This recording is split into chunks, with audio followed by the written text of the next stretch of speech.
शाला मालाया एग्जाम होदों मालाया साख्रि मोनगोन जोंफोरबायदि सैमा बांग्राफोरासो खस्थ' मोननांदोंलै दा नेटबो गैया माबो गैया माखौ नायनानै थानांगौ जाखोब्रा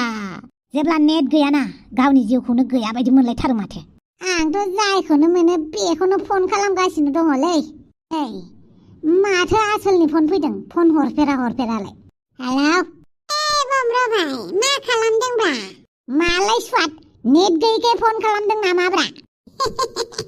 बेखौनो होनजायो नेट गैयैखाय गावखौनो माबा आन्दारसेन गानि बायदि लरग' थरग' मोनथारदोंलै बेनिखायनो मा खालामनो मा मानो जानानै नोंखौ फन हरबायब्रा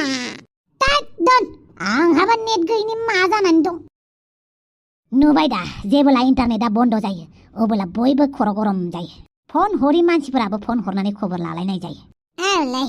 आंथ' नेट गैयैनि गावखौनो बेमारि मोनना लालायथारबायलै ओमफ्राय दा नेट फैबाथाय